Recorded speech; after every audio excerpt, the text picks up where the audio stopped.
Welcome back to What in the World is Going On in Markets. Today we're talking about Canada. So I found this really interesting survey from the city of Toronto that talks about the total employment in the city, which they've been doing since 1983. There's over 73,000 locations that they surveyed. So this map shows where most of the employment is concentrated, and you have these bubbles. All of downtown is just like crazy employment. The thing that I really wanted to make this video on was this chart, because I thought this was fascinating. I have been reading quite a few articles saying that Canada's growth has been extremely slow for not just the past 10 years, because there's this chart going around, which is, so this is the real GDP per capita, and in the past 10 years, it has gone up like not even a percent. Like, it's really, really bad. Per person income of this country has been absolutely decimated and has not changed in 10 years, which is really bad. For a country that's experiencing huge population growth, you'd think that we would be able to turn that into real growth, but we don't seem to be able to do that. It's like, okay, well, why is that? And then I find this survey and I'm like, okay, if we look at this point in 1990, let's call it, this was peak full-time employment in Toronto. The 90s were like a wasted decade, losing full-time jobs for 6, 7, 8 years in Toronto. And only in like 22 or even 23 did we surpass the previous level of full-time employment in the city of Toronto, which is insane for Canada's largest city that it took that long. This was an overheated peak and like kind of an overheated economy, and there was a recession after this. The fact that it's been 35 years since we've seen this level of full-time employment in the city of Toronto doesn't make sense to me. That's so long. You look at the growth in part-time jobs, they have grown quite a bit. Overall, there was like economic contraction, job loss. But why did it take so long for full-time employment to come back to like this peak level? Even if we lower this number a little bit, it still is like 20 plus years of just like really slow growth happening in Toronto. Why is this happening? And I saw a really interesting chart. So this chart is residential investment as a percentage of GDP and investment in machinery, equipment, research, and development. It's not super visible here, but in 2014, like there was a huge drop off in oil prices, and this was around the same time that our housing bubble just went insane. There was an article I saw that basically called the last 10 years from 2015 to now like the lost decade in Canada. And then I found this from Alberta Central. Since the early 1990s, GDP per capita in Canada and the US had a nearly identical trend. However, this trend broke at the end of 2014. Our analysts suggest that this period should be called lost decades, plural, because the seeds of mediocre performance were planted well before 2015. The oil boom that ended in 2014 obscured the mediocre performance of the rest of the Canadian economy, particularly in manufacturing. Between 2000 and 2014, investment in oil and gas would have led to an outperformance in Canada's GDP per capita relative to the US. However, subpar performance in exports per capita and manufacturing sector fully offset this outperformance. The main chart that I wanted to show from this is number 3 over here. So this is oil and gas capital expenditures. As a percentage of GDP, Canada's oil and gas expenditures were close to 3% in 2014 when oil prices crashed, which you can see here in figure 2. 2014, we went from like $100 a barrel down all the way to like 30. That hurt Canada's economy because we made a lot of our money exporting oil to other countries. Because of this decrease in oil prices, our investment in business, 3% of the entire GDP of Canada was just oil and gas investments. Like, that's a huge number. Just before 2014, we were at like 5% of investment as a percentage of GDP, and like 3% of that was the oil and gas industry. I don't know if you can exactly overlay these two charts onto each other. That might not be perfectly accurate. But if it is, that means every single other industry in Canada was around 2% of GDP investment at the time.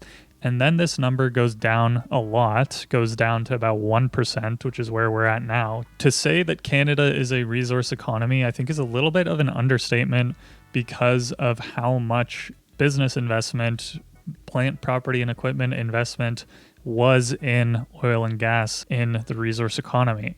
And if that goes away, it is going to hurt. We estimate the decline in oil and gas in 2015 reduced Canadian growth by about 2 percentage points. What I have been able to gather, because there is a lot to this article, I would recommend reading it yourself if you're interested. But what I've been able to gather is that in the 1990s, we had very strong and growing export expenditure, import expenditure, intellectual property, machinery, equipment expenditures. So we were investing in the 90s, and then after 2000, things slowly started to get worse. The household debt to income ratio of Canada, insanely high, and this number is actually higher now. It's like getting close to 200%. Largely the reason for this was that home prices have nonstop increasing. Our incomes have been rather stagnant. We additionally stopped building housing.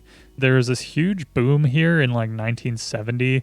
This is probably when the baby boomers were starting to become of working age, and they were able to start buying houses in this period from 1970 to 1980.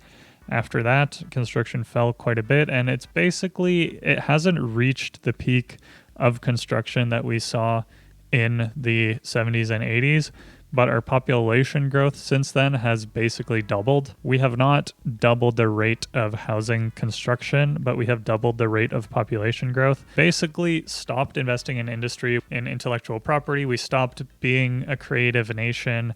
We stopped being able to export our services and our goods. We started to move a lot of our money into residential investment. Meanwhile, the trend for investment in industry has gone down. Canada has become a real estate obsessed country. So we're not actually creating anything. We're not showing up on the world stage doing any interesting stuff. We are basically dumping all of our money into real estate. We're basically just propping all of this up by high population growth. Rental prices have come down in major metro areas because that was being propped up by a large student population as well as non-permanent residents. So we're slowly cutting back on those things. Tariff stuff, combination of everything is going to lead to Canada being, I think, in a protracted recession. It's not really a bad thing. I think it just means that we need to invest more in these things here that we're missing. Incomes have not been growing and our expenditures have. And you can see that too if you look up the savings rate that has been going down pretty much consistently over time. Chronic underspending on investment over multiple decades is the cause for weak productivity performance in Canada. There's evidence that household borrowing has crowded out business investment. So when people have so much debt, they are going to do lower risk things, and business investment can be a higher risk proposition. Starting up a company when you're saddled with a ton of debt rather than working for a stable employer can be a high risk proposition. So the more debt that people have, the more inability that they will feel to be able to invest in various things. A lot of these problems, if not all of these problems, simply come back to our housing bubble. I don't know what else you would call a chart like this one other than a bubble. More and more young people are not interested in taking on high-risk jobs, are literally unable to take on high-risk jobs because you're stuck in this mortgage that is really expensive. And if you lose your job, it's game over for you. How do you lower housing prices? You build more. You build. What gets in the way of building? Zoning bylaws, regulations, NIMBYism, all of this stuff. I do think a lot of it comes back to housing. And there's this really interesting book that I've heard about, but I haven't read. Abundance. Okay, so this book, I've heard a lot about it and how it basically talks about the fact that more liberal-leaning places in government, they tend to preach a lot of things like we need more housing, we need more social supports, and all this stuff. But what ends up happening is that almost the opposite ends up happening because we put so many things in the way. Like we need 18 environmental inspections. Everybody gets a say because we want to be democratic. Because everybody gets a say and we want to be democratic, the process gets extended by years and years and years. There would be like 4 stages of litigation that you can go through just to change the zoning of one plot of land. And because of all of this, you end up 10 years later having one of the longest development timelines in the entire world. The city of Toronto is known to have longer development approval timelines compared to other municipalities. Toronto's average approval timeline is longer, with reports citing delays of up to 32 months. That's almost 3 years to get your build approved. 3 years. You know what happens in 3 years? That's like almost an entire undergraduate degree just to get something bloody built. Like, that makes no sense. Excuse my French. A lot of what happened in this time period is that a lot of growth went into the United States. A lot of smart brain drain happened and people went to the United States. There's not enough jobs up in Canada. Well, where are you going to go? You're going to go to the US because we have pretty easy cross-border agreements. So all of the people who could be making really big changes in Canada, whether it's just proximity, whether it's pay, whether it's currency, like all of these things, all of this stuff has contributed to Canada underperforming in the past 25 years. There's clear evidence that non-energy sectors of the economy had a mediocre performance in the 2000s. As such, we note a broad-based decline in manufacturing activity per capita and non-energy exports. Similarly, the contraction between components of GDP per capita after the increase in interest rates in 2022 supports our view that the Canadian economy is likely in a recession over the period. Because of strong population growth, aggregate economic activity did not contract, hiding the extent of the underlying weakness. Basically, we juiced our numbers by having so many people come to the country, but in reality, we likely were in a recession. And if you tell anyone who's graduated from university recently, they will tell you that that very much seems to be the case because jobs are very hard to come by these days. I don't know how it feels in the US, but here it almost feels like in order to get ahead, you kind of have to take away from someone else. In every industry, in every company, even the big tech companies, there's going to be competition and people compete for good jobs. That's just how the world works.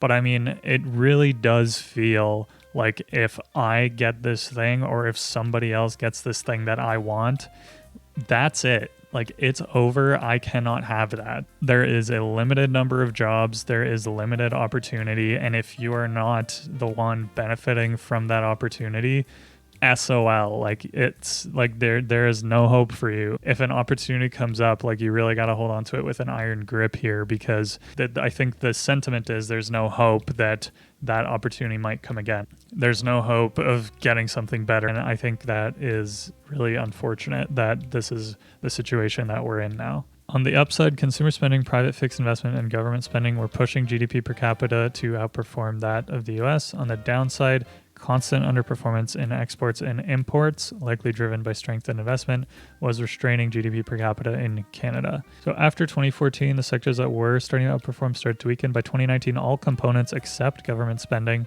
were pushing Canada to underperform relative to the US.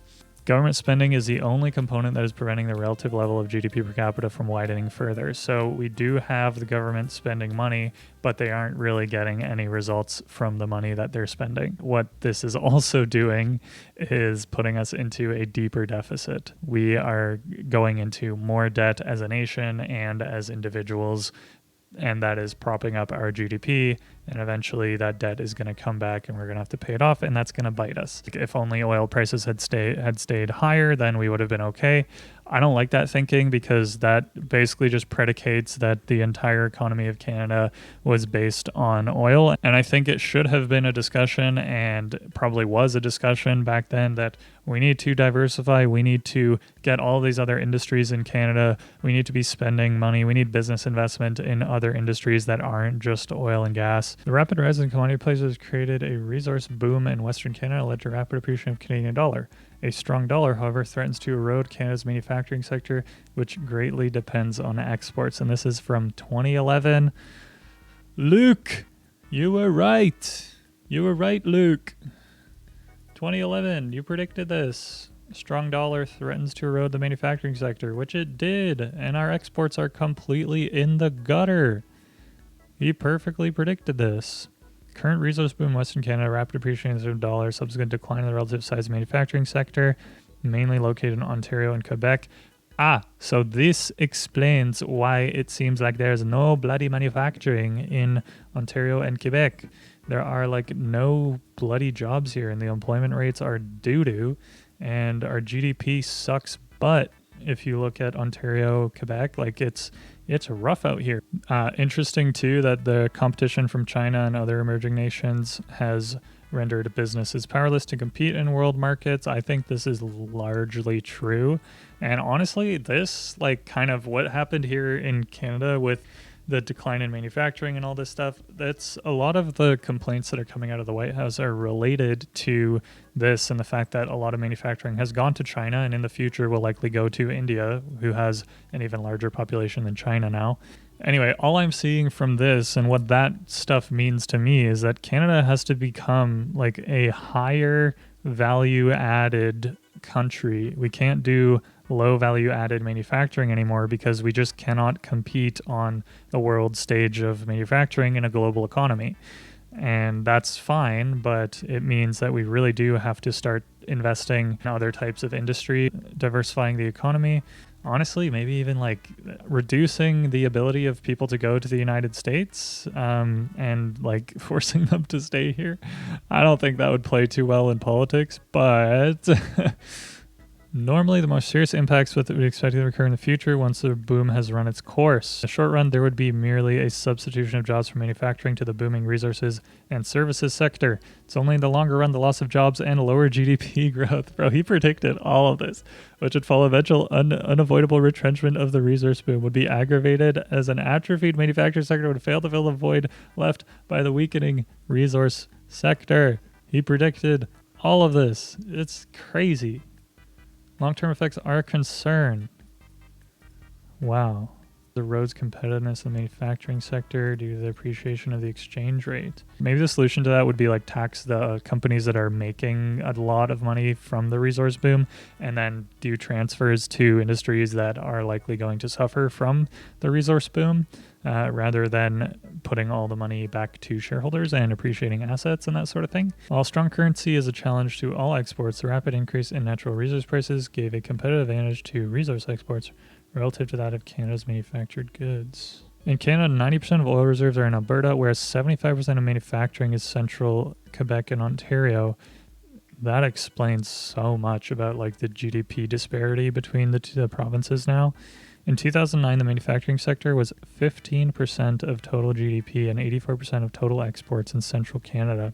I mean, it's very evident that our manufacturing sector has been completely crushed. And if it was 15% of total GDP, and like if that number is like 5 now of total GDP in central Canada, like Alberta is really continually becoming richer and richer while the rest of Canada is becoming poorer and poorer.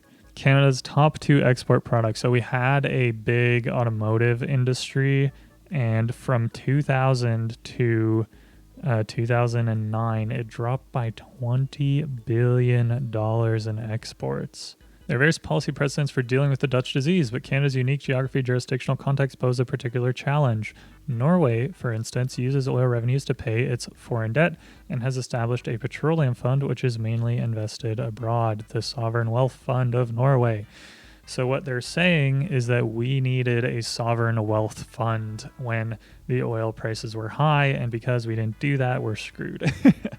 Not exactly, you can't like one-to-one this, but by investing in resources, foreign stuff, huge increases in domestic public, avoiding huge increases, Norway was able to reduce the inflow of foreign exchange and curb the appreciation of its currency. However, in Canada, the possibility of implementing is limited by the fact that the management of resource revenues falls under the provinces. Canada depends on the willingness of the province of Alberta to implement such a policy. We did a very bad job of planning for the Dutch disease. Is no concern to Alberta and the economic development agenda. Why has oil and gas remained subdued in recent years despite relatively favorable oil levels? They're returning a greater share of revenue to shareholders rather than investing in their operations. Basically with like tax cuts, lower tax rates, less investment in the economy, all of this stuff leads to less spending. Less spending leads to less economic growth, lack of investment in housing. Where do you get investment in housing? You get it through government spending. How does the government spend? Through taxes. Let me just pitch something. If I'm a company and my tax rate on my profit is very high, 75% on my profits, I'm going to do my darndest to reinvest the money in the company rather than taking it as a profit now, in the hopes that maybe in the future the tax rates come down and I can reap more rewards from those investments. Higher tax rates lead people to companies specifically to invest more of their money. And as tax rates have come down over the decades, they have basically just distributed that money to shareholders rather than reinvesting it, which is the point that this article is making. So it looks like in Canada specifically, the share of revenue returned to shareholders has usurped the rest of the world. As more people have more assets, there's less competition, there's fewer places to invest your money. What are you going to do? You're going to buy back your own shares because there's nowhere else to invest in. There's no point in competing.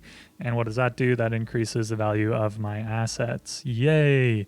But it's not good for economic growth. According to Alberta's Department of Finance, they created a resource fund in 1976 with the goal to save for the future, strengthen diversity of the economy, and improve the quality of life of Albertans.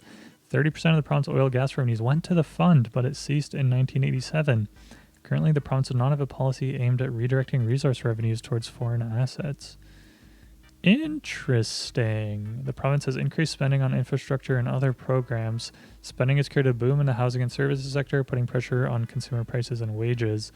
This has led to tight labor conditions and high inflation in Western Canada, even as unemployment remains high in central provinces. So we're finally getting around to this thanks to the trade war happening. But the OECD in 2008 Canada survey recommended a harmonization of employment insurance between low and high unemployment regions and removing barriers to interprovincial trade, especially those that hinder mutual recognition of professional credentials, notably in the building trades. They also mentioned that we do really need to cure this problem, which we didn't, and some solutions would require multiple levels of government, and they had said maybe we should get that heritage fund back in place, which they didn't do. Also strive to avoid huge increases in public spending, which it seems like they also didn't do. They talk about reskilling people from manufacturing into services sector. Manufacturing firms, I don't know. I think manufacturing is honestly a dead idea. I do like the idea of reskilling, but large manufacturing industry. I mean, we do have modern types of manufacturing with robotics and that kind of thing, and I think that might be a good place to invest, but not all of it. Oh my God, I've been doing this for an hour and a half. Honestly, this stuff has been super interesting. I highly recommend having a read. I'm going to go read some other stuff too, but that really, really did interest me, and I'm going to keep my eye on this Alberta Central stuff. Really good economic reporting that I think explains a lot of this crazy chart of GDP per capita growth. I guess I'll conclude with this point, which is that this chart of the GDP per capita growth and then putting Trudeau's face on it, not entirely his fault that oil prices collapsed in 2014, which was the only thing propping up our country's growth at the time. Things have been getting worse way before then. I like to blame politicians as much as the next guy, but you can't exclusively say that this was the fault of the Trudeau government. And actually, if they had reduced their government spending over this time period, which I think a lot of people are saying, oh, government spending too much of that happened over the time period, which I probably in general agree with. If he had reduced government spending in this time period, we would be in a way worse position. And that's not saying they did a good job of targeting the right investments that were needed, but he was really handed a terrible hand in 2014 when he was elected. We basically destroyed our own economy with the resource boom, and now the resources are the only thing left propping it up because we didn't diversify away from resources. So this is my call to diversify away from resources, stop being so obsessed with housing, build more, build more, build more, invest more, invest more, invest more. And I think if the new guy coming into town, Mark Carney, is able to execute on all of that, hopefully we'll be in a much better position. I'm here for it until I'm not, but for now I'm here for it, and I want to see this place succeed. So let's see if we can make it happen.